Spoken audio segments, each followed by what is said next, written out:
Ние поднесовме 3 конструктивни амандмани, значи не сме како нашите колеги од Алијанса кои за секоја битка ја употребуваат нуклеарната бомба и се губи смислата. Значи овој членот 1 се однесува на зборовите од 5 до 30 септември, како што се предлага согласно политичкиот договор помеѓу Заев и Мицкоски, да се замени со 1 до 21 април 2002 година. Тоа е истиот термин, но една година подоцна, како што на што ја темелиме оваа аргументација, ја темелиме на 52-та сесија на Обединетите нации, односно на Статистичката комисија на Обединетите нации, како и на препораките на Департментот за статистика на Обединети нации и неговиот популационен фонд.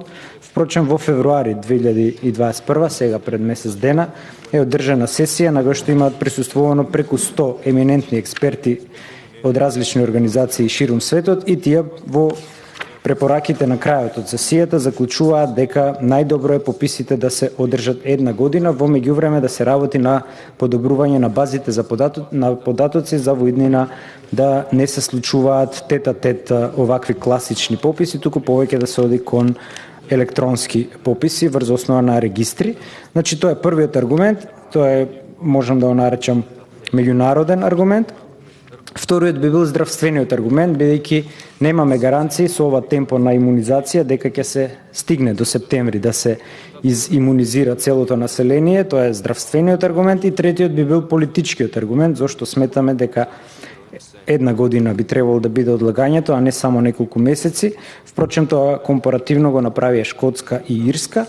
Политичкиот аргумент би било со тоа што во септември, односно во октомври и на крајот од октомври, почеток на ноември, ние би имале локални избори.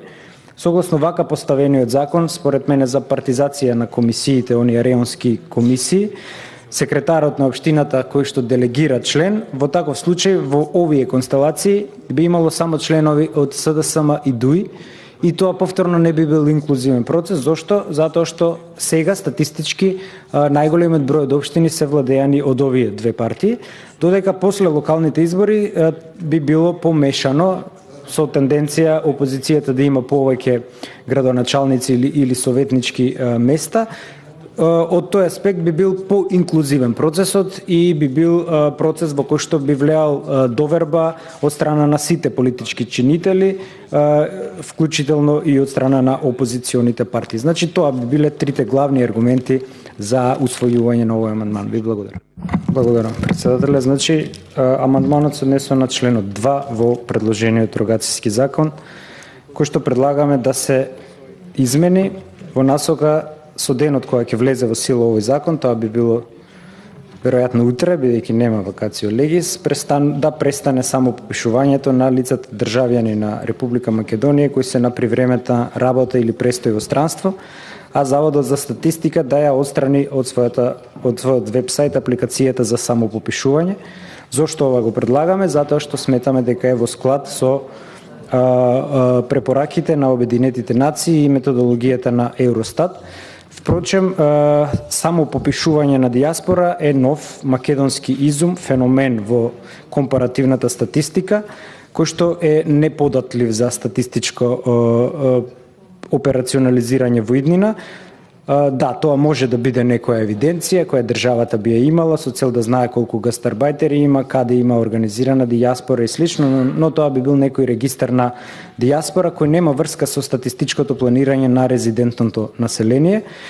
Впрочем, и во самата регулатива, број 763 од 2008 на Европскиот парламент, која ја имам во оригинал, во членот 2 точно се дефинира што влегува во пописот и како такво влегува само резидентно население и тоа оние кои живеат тука до година дена, додека се што е иселено надвор, тие да се државјани на Република Македонија, никој не може да им го оспори тоа, тие можат и да гласаат, можат денот кога има избори да се вратат во државата и да го остварат своето право, тоа не зависи од пописот.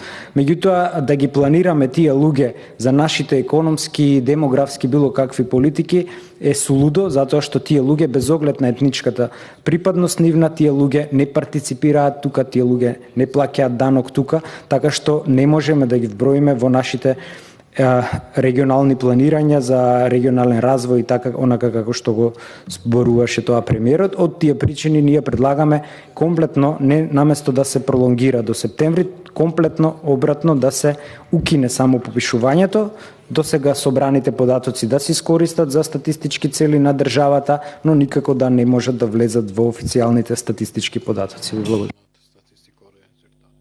Ви благодарам. Значи, доколку ги усвоивте предходните два амандмани, ќе направите корист на левица, доколку го усвоите овој амандман, ќе си направите сами на себе корист. Бидејќи ви го кажам како професор по право, а не како пратеник на левица, во што е кваката всушност. Имено мојата теорија дека текстот кој го имаме пред нас е подготвен во Министерството за правда дента кога политичките лидери склучиле политички договор да го одложат пописот, значи понеделник. Додека да стигне кај нас, се сменија приликите. Што се смени? Всушност, рокот од 31 март е пробиен и во правото, кога имате пробиен рок, тоа не можете да го игнорирате, бидејќи е континуум на рокот. Морате да констатирате со една констатирачка де јуре одредба или норма, дека се запира тој рок или тие активности. Во членот 6 таква изричита одредба нема. Имено во членот 6 се вели дека кога ќе влезе во сила овој закон, попишувачите и реонските инструктори ќе престанат со работа. Ништо не кажува што во овие 2 или 3 дена. Тоа значи денес, утре, евентуално ако го донесеме и задутре, ако не го донесеме и задутре, што доколку тие би излегле на терен. И дека со влегувањето во сила на овој закон, поединечните акти престануваат да важат за избор, нели, на овие попишувачи, реонски инструктори и слично.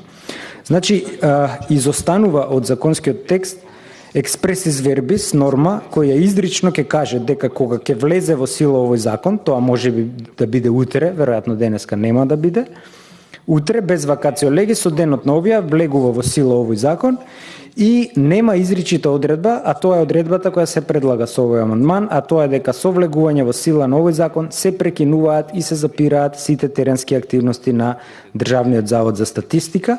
Значи, формално правно да се прекинат действијата, бидејќи доколку нема таква одредба, предпоставувам дека оние кои се против одлагање на пописот, во случајот тоа се Алијанса Алтернатива, можат овој закон да го спорат на Уставен суд и да речат дека токму поради тоа што нема оваква одредба, пописот треба да се одложи, затоа што во членот кој што ги заменивме датите, ние ги заменивме веќе тргнати датими, разбирате, значи таму стоеше 1 април, 21 април, 1 април веќе изминува, утре е 2 април, тоа значи ние ги заменивме на 2, го заменивме датумот од 1, што е малце цајтнот и е правно проблематично, па мислам дека за воиднина да нема главоболки во поглед на одлагањето и неговата правна чистина, мислам дека ово е конструктивен од тој аспект.